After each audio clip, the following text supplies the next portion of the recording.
श्री स्वामी समर्थ. नमस्कार प्रिय स्वामी भक्तांनो. आज आहे कालाष्टमी. कालाष्टमी हा हिंदू धर्मातील अत्यंत पवित्र दिवस आहे. भगवान शिवाचे उग्र रूप कालभैरव यांची या दिवशी विशेष पूजा केली जाते. प्रत्येक कृष्ण पक्षाच्या अष्टमी तिथीला कालाष्टमी साजरी केली जाते. भगवान कालभैरवाची उपासना केल्याने जीवनात सुख, समृद्धी आणि शांती नांदते. स्वामी भक्तांनो, आज आम्ही तुम्हाला कालभैरव गायत्री मंत्र सांगणार आहे. हा मंत्र खूप प्रभावी व शक्तिशाली आहे. त्यामुळे आजचा हा मंत्र 108 वेळा नक्की ऐका. ओम कालभैरवाय विद्महे महाकालाय धीमहि तन्नो भैरव प्रचोदयात. ओम कालभैरवाय विद्महे महाकालाय धीमहि तन्नो भैरव प्रचोदयात. ओम कालभैरवाय विद्महे महाकालाय धीमहि तन्नो भैरव प्रचोदयात. ओम कालभैरवाय विद्महे महाकालाय धीमहि तन्नो भैरव प्रचोदयात. ओम कालभैरवाय विद्महे महाकालाय धीमहि तन्नो भैरव प्रचोदयात. ओम कालभैरवाय विद्महे महाकालाय धीमहि तन्नो भैरव प्रचोदयात. ओम कालभैरवाय विद्महे महाकालाय धीमहि तन्नो भैरव प्रचोदयात. ओम कालभैरवाय विद्महे महाकालाय धीमहि तन्नो भैरव प्रचोदयात. ओम कालभैरवाय विद्महे महाकालाय धीमहि तन्नो भैरव प्रचोदयात. ओम कालभैरवाय विद्महे महाकालाय धीमहि तन्नो भैरव प्रचोदयात.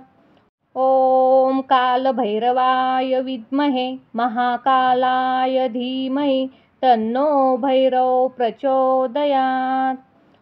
ओम कालभैरवाय विद्महे महाकालाय धीमहि तन्नो भैरव प्रचोदयात. ओम कालभैरवाय विद्महे महाकालाय धीमहि तन्नो भैरव प्रचोदयात. ओम कालभैरवाय विद्महे महाकालाय धीमहि तन्नो भैरव प्रचोदयात. ओम कालभैरवाय विद्महे महाकालाय धीमहि तन्नो भैरव प्रचोदयात. ओम कालभैरवाय विद्महे महाकालाय धीमहि तन्नो भैरव प्रचोदयात. ओम कालभैरवाय विद्महे महाकालाय धीमहि तन्नो भैरव प्रचोदयात. ओम कालभैरवाय विद्महे महाकालाय धीमहि तन्नो भैरव प्रचोदयात. ओम कालभैरवाय विद्महे महाकालाय धीमहि तन्नो भैरव प्रचोदयात. ओम कालभैरवाय विद्महे महाकालाय धीमहि तन्नो भैरव प्रचोदयात. ओम कालभैरवाय विद्महे महाकालाय धीमहि तन्नो भैरव प्रचोदयात. ओम कालभैरवाय विद्महे महाकालाय धीमहि तन्नो भैरव प्रचोदयात. ओम कालभैरवाय विद्महे महाकालाय धीमहि तन्नो भैरव प्रचोदयात.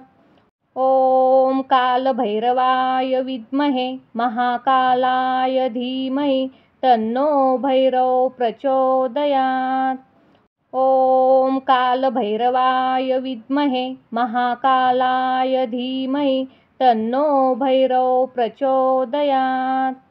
ओम कालभैरवाय विद्महे महाकालाय धीमहि तन्नो भैरव प्रचोदयात. ॐ कालभैरवाय विद्महे महाकालाय धीमहि तन्नो भैरव प्रचोदयात्। ॐ कालभैरवाय विद्महे महाकालाय धीमहि तन्नो भैरव प्रचोदयात्। ॐ कालभैरवाय विद्महे महाकालाय धीमहि तन्नो भैरव प्रचोदयात्। ॐ कालभैरवाय विद्महे महाकालाय धीमहि तन्नो भैरव प्रचोदयात्। ॐ कालभैरवाय विद्महे महाकालाय धीमहि तन्नो भैरव प्रचोदयात्। ॐ कालभैरवाय विद्महे महाकालाय धीमहि तन्नो भैरव प्रचोदयात्। ॐ कालभैरवाय विद्महे महाकालाय धीमहि तन्नो भैरव प्रचोदयात्। ॐ कालभैरवाय विद्महे महाकालाय धीमहि तन्नो भैरव प्रचोदयात्। ॐ कालभैरवाय विद्महे महाकालाय धीमहि तन्नो भैरव प्रचोदयात्। ॐ कालभैरवाय विद्महे महाकालाय धीमहि तन्नो भैरव प्रचोदयात्। ॐ कालभैरवाय विद्महे महाकालाय धीमहि तन्नो भैरव प्रचोदयात्। ॐ कालभैरवाय विद्महे महाकालाय धीमहि तन्नो भैरव प्रचोदयात्। ॐ कालभैरवाय विद्महे महाकालाय धीमहि तन्नो भैरव प्रचोदयात्। ॐ कालभैरवाय विद्महे महाकालाय धीमहि तन्नो भैरव प्रचोदयात्। ॐ कालभैरवाय विद्महे महाकालाय धीमहि तन्नो भैरव प्रचोदयात्। ॐ कालभैरवाय विद्महे महाकालाय धीमहि तन्नो भैरव प्रचोदयात्। ॐ कालभैरवाय विद्महे महाकालाय धीमहि तन्नो भैरव प्रचोदयात्। ॐ कालभैरवाय विद्महे महाकालाय धीमहि तन्नो भैरव प्रचोदयात्। ॐ कालभैरवाय विद्महे महाकालाय धीमहि तन्नो भैरव प्रचोदयात्। ॐ कालभैरवाय विद्महे महाकालाय धीमहि तन्नो भैरव प्रचोदयात्। ॐ कालभैरवाय विद्महे महाकालाय धीमहि तन्नो भैरव प्रचोदयात्। ॐ कालभैरवाय विद्महे महाकालाय धीमहि तन्नो भैरव प्रचोदयात्। ॐ कालभैरवाय विद्महे महाकालाय धीमहि तन्नो भैरव प्रचोदयात्। ॐ कालभैरवाय विद्महे महाकालाय धीमहि तन्नो भैरव प्रचोदयात्। ॐ कालभैरवाय विद्महे महाकालाय धीमहि तन्नो भैरव प्रचोदयात्। ॐ कालभैरवाय विद्महे महाकालाय धीमहि तन्नो भैरव प्रचोदयात्। ॐ कालभैरवाय विद्महे महाकालाय धीमहि तन्नो भैरव प्रचोदयात्। ॐ कालभैरवाय विद्महे महाकालाय धीमहि तन्नो भैरव प्रचोदयात्। ॐ कालभैरवाय विद्महे महाकालाय धीमहि तन्नो भैरव प्रचोदयात्। ॐ कालभैरवाय विद्महे महाकालाय धीमहि तन्नो भैरव प्रचोदयात्। ॐ कालभैरवाय विद्महे महाकालाय धीमहि तन्नो भैरव प्रचोदयात्। ॐ कालभैरवाय विद्महे महाकालाय धीमहि तन्नो भैरव प्रचोदयात्। ॐ कालभैरवाय विद्महे महाकालाय धीमहि तन्नो भैरव प्रचोदयात्।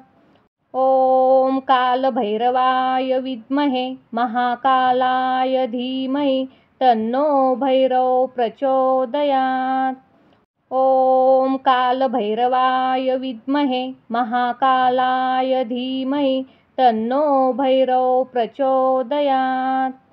ॐ कालभैरवाय विद्महे महाकालाय धीमहि तन्नो भैरव प्रचोदयात्। ॐ कालभैरवाय विद्महे महाकालाय धीमहि तन्नो भैरव प्रचोदयात्। ॐ कालभैरवाय विद्महे महाकालाय धीमहि तन्नो भैरव प्रचोदयात्। ॐ कालभैरवाय विद्महे महाकालाय धीमहि तन्नो भैरव प्रचोदयात्। ॐ कालभैरवाय विद्महे महाकालाय धीमहि तन्नो भैरव प्रचोदयात्। ॐ कालभैरवाय विद्महे महाकालाय धीमहि तन्नो भैरव प्रचोदयात्। ॐ कालभैरवाय विद्महे महाकालाय धीमहि तन्नो भैरव प्रचोदयात्। ॐ कालभैरवाय विद्महे महाकालाय धीमहि तन्नो भैरव प्रचोदयात्। ॐ कालभैरवाय विद्महे महाकालाय धीमहि तन्नो भैरव प्रचोदयात्। ॐ कालभैरवाय विद्महे महाकालाय धीमहि तन्नो भैरव प्रचोदयात्। ॐ कालभैरवाय विद्महे महाकालाय धीमहि तन्नो भैरव प्रचोदयात्। ॐ कालभैरवाय विद्महे महाकालाय धीमहि तन्नो भैरव प्रचोदयात्। ॐ कालभैरवाय विद्महे महाकालाय धीमहि तन्नो भैरव प्रचोदयात्। ॐ कालभैरवाय विद्महे महाकालाय धीमहि तन्नो भैरव प्रचोदयात्। ॐ कालभैरवाय विद्महे महाकालाय धीमहि तन्नो भैरव प्रचोदयात्। ॐ कालभैरवाय विद्महे महाकालाय धीमहि तन्नो भैरव प्रचोदयात्। ॐ कालभैरवाय विद्महे महाकालाय धीमहि तन्नो भैरव प्रचोदयात्। ॐ कालभैरवाय विद्महे महाकालाय धीमहि तन्नो भैरव प्रचोदयात्। ॐ कालभैरवाय विद्महे महाकालाय धीमहि तन्नो भैरव प्रचोदयात्। ॐ कालभैरवाय विद्महे महाकालाय धीमहि तन्नो भैरव प्रचोदयात्। ॐ कालभैरवाय विद्महे महाकालाय धीमहि तन्नो भैरव प्रचोदयात्। ॐ कालभैरवाय विद्महे महाकालाय धीमहि तन्नो भैरव प्रचोदयात्। ॐ कालभैरवाय विद्महे महाकालाय धीमहि तन्नो भैरव प्रचोदयात्। ॐ कालभैरवाय विद्महे महाकालाय धीमहि तन्नो भैरव प्रचोदयात्। ॐ कालभैरवाय विद्महे महाकालाय धीमहि तन्नो भैरव प्रचोदयात्। ॐ कालभैरवाय विद्महे महाकालाय धीमहि तन्नो भैरव प्रचोदयात्। ॐ कालभैरवाय विद्महे महाकालाय धीमहि तन्नो भैरव प्रचोदयात्। ॐ कालभैरवाय विद्महे महाकालाय धीमहि तन्नो भैरव प्रचोदयात्। ॐ कालभैरवाय विद्महे महाकालाय धीमहि तन्नो भैरव प्रचोदयात्। ॐ कालभैरवाय विद्महे महाकालाय धीमहि तन्नो भैरव प्रचोदयात्। ॐ कालभैरवाय विद्महे महाकालाय धीमहि तन्नो भैरव प्रचोदयात्। ॐ कालभैरवाय विद्महे महाकालाय धीमहि तन्नो भैरव प्रचोदयात्। ॐ कालभैरवाय विद्महे महाकालाय धीमहि तन्नो भैरव प्रचोदयात्। ॐ कालभैरवाय विद्महे महाकालाय धीमहि तन्नो भैरव प्रचोदयात्। ॐ कालभैरवाय विद्महे महाकालाय धीमहि तन्नो भैरव प्रचोदयात्। ॐ कालभैरवाय विद्महे महाकालाय धीमहि तन्नो भैरव प्रचोदयात्। ॐ कालभैरवाय विद्महे महाकालाय धीमहि तन्नो भैरव प्रचोदयात्। ॐ कालभैरवाय विद्महे महाकालाय धीमहि तन्नो भैरव प्रचोदयात्। ॐ कालभैरवाय विद्महे महाकालाय धीमहि तन्नो भैरव प्रचोदयात्। ॐ कालभैरवाय विद्महे महाकालाय धीमहि तन्नो भैरव प्रचोदयात्। ॐ कालभैरवाय विद्महे महाकालाय धीमहि तन्नो भैरव प्रचोदयात्। ॐ कालभैरवाय विद्महे महाकालाय धीमहि तन्नो भैरव प्रचोदयात्। ॐ कालभैरवाय विद्महे महाकालाय धीमहि तन्नो भैरव प्रचोदयात्। ॐ कालभैरवाय विद्महे महाकालाय धीमहि तन्नो भैरव प्रचोदयात्। ॐ कालभैरवाय विद्महे महाकालाय धीमहि तन्नो भैरव प्रचोदयात्। ॐ कालभैरवाय विद्महे महाकालाय धीमहि तन्नो भैरव प्रचोदयात्। ॐ कालभैरवाय विद्महे महाकालाय धीमहि तन्नो भैरव प्रचोदयात्। ॐ कालभैरवाय विद्महे महाकालाय धीमहि तन्नो भैरव प्रचोदयात्। ॐ कालभैरवाय विद्महे महाकालाय धीमहि तन्नो भैरव प्रचोदयात्। ॐ कालभैरवाय विद्महे महाकालाय धीमहि तन्नो भैरव प्रचोदयात्।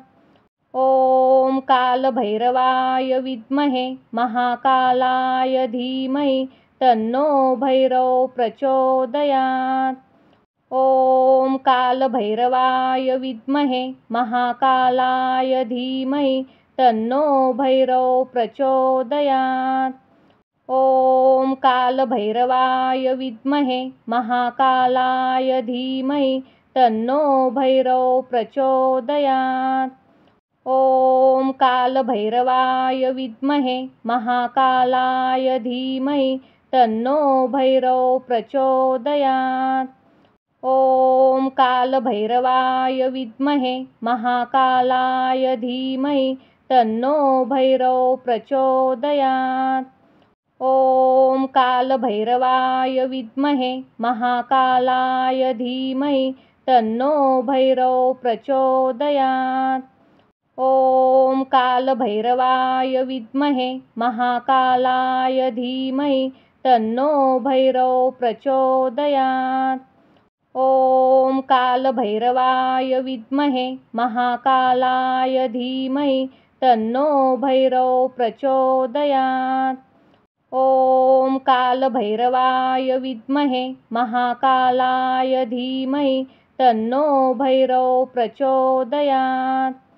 ॐ कालभैरवाय विद्महे महाकालाय धीमहि तन्नो भैरव प्रचोदयात्। ॐ कालभैरवाय विद्महे महाकालाय धीमहि तन्नो भैरव प्रचोदयात्। ॐ कालभैरवाय विद्महे महाकालाय धीमहि तन्नो भैरव प्रचोदयात्। ॐ कालभैरवाय विद्महे महाकालाय धीमहि तन्नो भैरव प्रचोदयात्। ॐ कालभैरवाय विद्महे महाकालाय धीमहि तन्नो भैरव प्रचोदयात्। ॐ कालभैरवाय विद्महे महाकालाय धीमहि तन्नो भैरव प्रचोदयात्। ॐ कालभैरवाय विद्महे महाकालाय धीमहि तन्नो भैरव प्रचोदयात्। ॐ कालभैरवाय विद्महे महाकालाय धीमहि तन्नो भैरव प्रचोदयात्। ॐ कालभैरवाय विद्महे महाकालाय धीमहि तन्नो भैरव प्रचोदयात्। ॐ कालभैरवाय विद्महे महाकालाय धीमहि तन्नो भैरव प्रचोदयात्। ॐ कालभैरवाय विद्महे महाकालाय धीमहि तन्नो भैरव प्रचोदयात्। ॐ कालभैरवाय विद्महे महाकालाय धीमहि तन्नो भैरव प्रचोदयात्। ॐ कालभैरवाय विद्महे महाकालाय धीमहि तन्नो भैरव प्रचोदयात्। ॐ कालभैरवाय विद्महे महाकालाय धीमहि तन्नो भैरव प्रचोदयात्। ॐ कालभैरवाय विद्महे महाकालाय धीमहि तन्नो भैरव प्रचोदयात्। ॐ कालभैरवाय विद्महे महाकालाय धीमहि तन्नो भैरव प्रचोदयात्।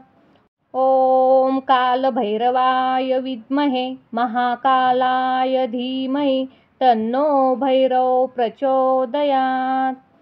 ॐ कालभैरवाय विद्महे महाकालाय धीमहि तन्नो भैरव प्रचोदयात्। ॐ कालभैरवाय विद्महे महाकालाय धीमहि तन्नो भैरव प्रचोदयात्। ॐ कालभैरवाय विद्महे महाकालाय धीमहि तन्नो भैरव प्रचोदयात्। ॐ कालभैरवाय विद्महे महाकालाय धीमहि तन्नो भैरव प्रचोदयात्। ॐ कालभैरवाय विद्महे महाकालाय धीमहि तन्नो भैरव प्रचोदयात्। ॐ कालभैरवाय विद्महे महाकालाय धीमहि तन्नो भैरव प्रचोदयात्।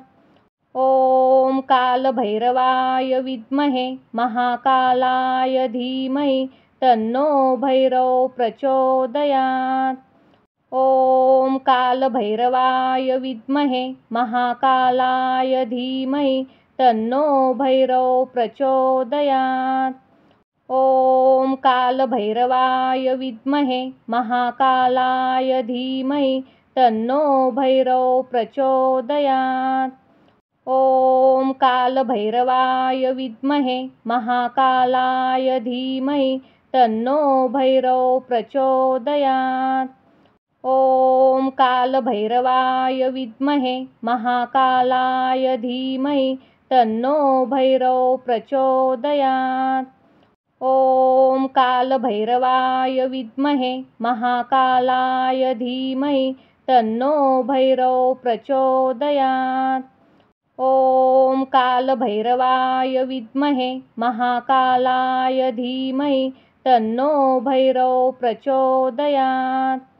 ॐ कालभैरवाय विद्महे महाकालाय धीमहि तन्नो भैरव प्रचोदयात्। ॐ कालभैरवाय विद्महे महाकालाय धीमहि तन्नो भैरव प्रचोदयात्। ॐ कालभैरवाय विद्महे महाकालाय धीमहि तन्नो भैरव प्रचोदयात्। ॐ कालभैरवाय विद्महे महाकालाय धीमहि तन्नो भैरव प्रचोदयात्। ॐ कालभैरवाय विद्महे महाकालाय धीमहि तन्नो भैरव प्रचोदयात्। ॐ कालभैरवाय विद्महे महाकालाय धीमहि तन्नो भैरव प्रचोदयात्। ॐ कालभैरवाय विद्महे महाकालाय धीमहि तन्नो भैरव प्रचोदयात्। ॐ कालभैरवाय विद्महे महाकालाय धीमहि तन्नो भैरव प्रचोदयात्। ॐ कालभैरवाय विद्महे महाकालाय धीमहि तन्नो भैरव प्रचोदयात्। ॐ कालभैरवाय विद्महे महाकालाय धीमहि तन्नो भैरव प्रचोदयात्। ॐ कालभैरवाय विद्महे महाकालाय धीमहि तन्नो भैरव प्रचोदयात्।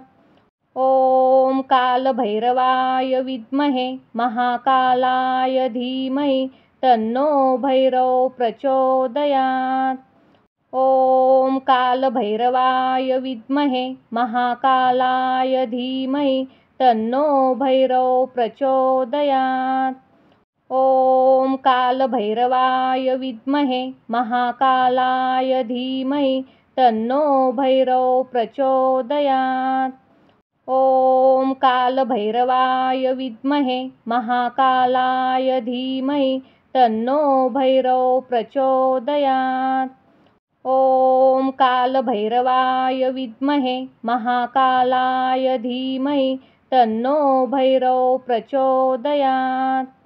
ॐ कालभैरवाय विद्महे महाकालाय धीमहि तन्नो भैरव प्रचोदयात्। ॐ कालभैरवाय विद्महे महाकालाय धीमहि तन्नो भैरव प्रचोदयात्। ॐ कालभैरवाय विद्महे महाकालाय धीमहि तन्नो भैरव प्रचोदयात्। ॐ कालभैरवाय विद्महे महाकालाय धीमहि तन्नो भैरव प्रचोदयात्। ॐ कालभैरवाय विद्महे महाकालाय धीमहि तन्नो भैरव प्रचोदयात्।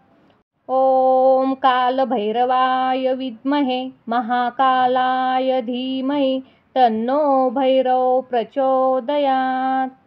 ॐ कालभैरवाय विद्महे महाकालाय धीमहि तन्नो भैरव प्रचोदयात्। ॐ कालभैरवाय विद्महे महाकालाय धीमहि तन्नो भैरव प्रचोदयात्। ॐ कालभैरवाय विद्महे महाकालाय धीमहि तन्नो भैरव प्रचोदयात्। ॐ कालभैरवाय विद्महे महाकालाय धीमहि तन्नो भैरव प्रचोदयात्। ॐ कालभैरवाय विद्महे महाकालाय धीमहि तन्नो भैरव प्रचोदयात्। ॐ कालभैरवाय विद्महे महाकालाय धीमहि तन्नो भैरव प्रचोदयात्। ॐ कालभैरवाय विद्महे महाकालाय धीमहि तन्नो भैरव प्रचोदयात्। ॐ कालभैरवाय विद्महे महाकालाय धीमहि तन्नो भैरव प्रचोदयात्।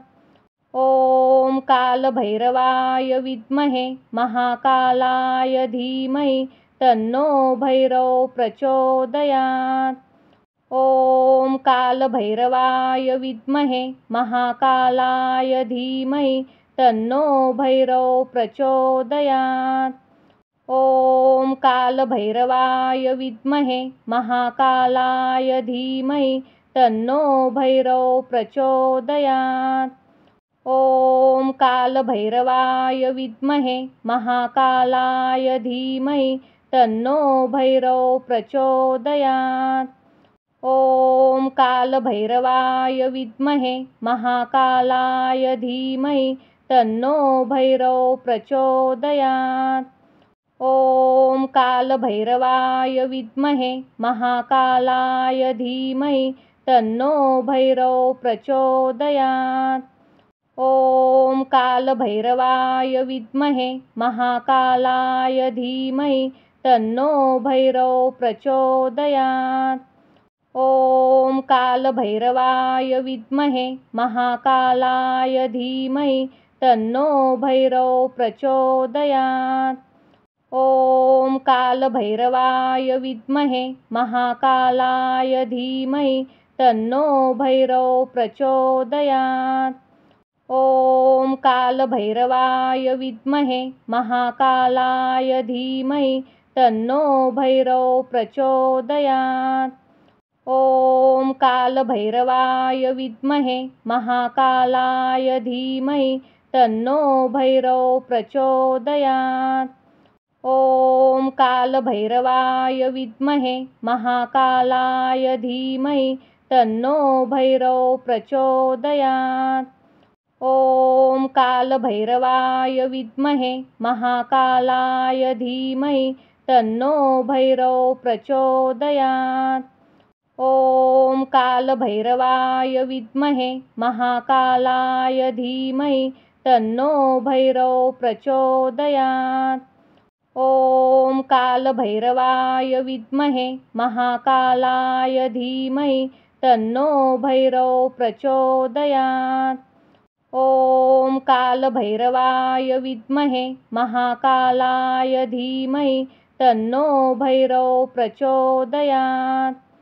ॐ कालभैरवाय विद्महे महाकालाय धीमहि तन्नो भैरव प्रचोदयात्। ॐ कालभैरवाय विद्महे महाकालाय धीमहि तन्नो भैरव प्रचोदयात्। ॐ कालभैरवाय विद्महे महाकालाय धीमहि तन्नो भैरव प्रचोदयात्। ॐ कालभैरवाय विद्महे महाकालाय धीमहि तन्नो भैरव प्रचोदयात्। ॐ कालभैरवाय विद्महे महाकालाय धीमहि तन्नो भैरव प्रचोदयात्।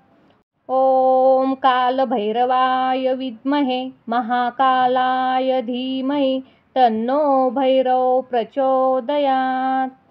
ॐ कालभैरवाय विद्महे महाकालाय धीमहि तन्नो भैरव प्रचोदयात्।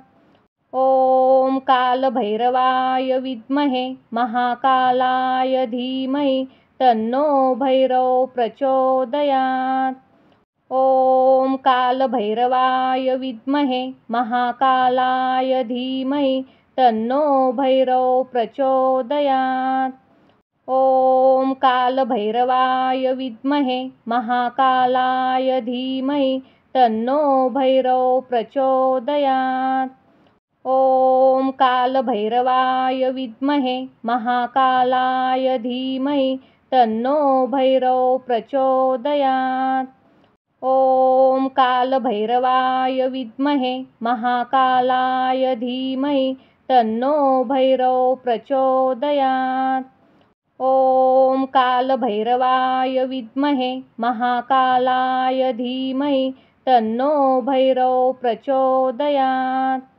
ॐ कालभैरवाय विद्महे महाकालाय धीमहि तन्नो भैरव प्रचोदयात्। ॐ कालभैरवाय विद्महे महाकालाय धीमहि तन्नो भैरव प्रचोदयात्। ॐ कालभैरवाय विद्महे महाकालाय धीमहि तन्नो भैरव प्रचोदयात्। ॐ कालभैरवाय विद्महे महाकालाय धीमहि तन्नो भैरव प्रचोदयात्। ॐ कालभैरवाय विद्महे महाकालाय धीमहि तन्नो भैरव प्रचोदयात्। ॐ कालभैरवाय विद्महे महाकालाय धीमहि तन्नो भैरव प्रचोदयात्। ॐ कालभैरवाय विद्महे महाकालाय धीमहि तन्नो भैरव प्रचोदयात्। ॐ कालभैरवाय विद्महे महाकालाय धीमहि तन्नो भैरव प्रचोदयात्। ॐ कालभैरवाय विद्महे महाकालाय धीमहि तन्नो भैरव प्रचोदयात्।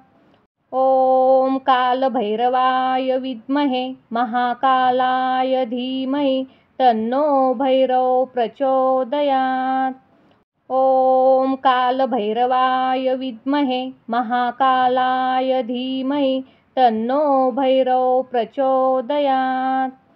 ॐ कालभैरवाय विद्महे महाकालाय धीमहि तन्नो भैरव प्रचोदयात्।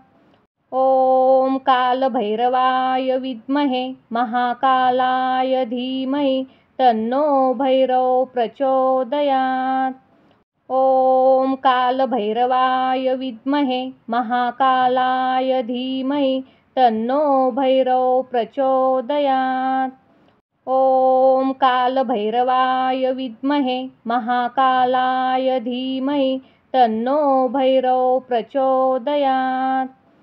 ॐ कालभैरवाय विद्महे महाकालाय धीमहि तन्नो भैरव प्रचोदयात्। ॐ कालभैरवाय विद्महे महाकालाय धीमहि तन्नो भैरव प्रचोदयात्। ॐ कालभैरवाय विद्महे महाकालाय धीमहि तन्नो भैरव प्रचोदयात्। ॐ कालभैरवाय विद्महे महाकालाय धीमहि तन्नो भैरव प्रचोदयात्। ॐ कालभैरवाय विद्महे महाकालाय धीमहि तन्नो भैरव प्रचोदयात्। ॐ कालभैरवाय विद्महे महाकालाय धीमहि तन्नो भैरव प्रचोदयात्। ॐ कालभैरवाय विद्महे महाकालाय धीमहि तन्नो भैरव प्रचोदयात्। ॐ कालभैरवाय विद्महे महाकालाय धीमहि तन्नो भैरव प्रचोदयात्। ॐ कालभैरवाय विद्महे महाकालाय धीमहि तन्नो भैरव प्रचोदयात्। ॐ कालभैरवाय विद्महे महाकालाय धीमहि तन्नो भैरव प्रचोदयात्। ॐ कालभैरवाय विद्महे महाकालाय धीमहि तन्नो भैरव प्रचोदयात्। ॐ कालभैरवाय विद्महे महाकालाय धीमहि तन्नो भैरव प्रचोदयात्। ॐ कालभैरवाय विद्महे महाकालाय धीमहि तन्नो भैरव प्रचोदयात्। ॐ कालभैरवाय विद्महे महाकालाय धीमहि तन्नो भैरव प्रचोदयात्। ॐ कालभैरवाय विद्महे महाकालाय धीमहि तन्नो भैरव प्रचोदयात्। ॐ कालभैरवाय विद्महे महाकालाय धीमहि तन्नो भैरव प्रचोदयात्। ॐ कालभैरवाय विद्महे महाकालाय धीमहि तन्नो भैरव प्रचोदयात्। ॐ कालभैरवाय विद्महे महाकालाय धीमहि तन्नो भैरव प्रचोदयात्। ॐ कालभैरवाय विद्महे महाकालाय धीमहि तन्नो भैरव प्रचोदयात्। ॐ कालभैरवाय विद्महे महाकालाय धीमहि तन्नो भैरव प्रचोदयात्।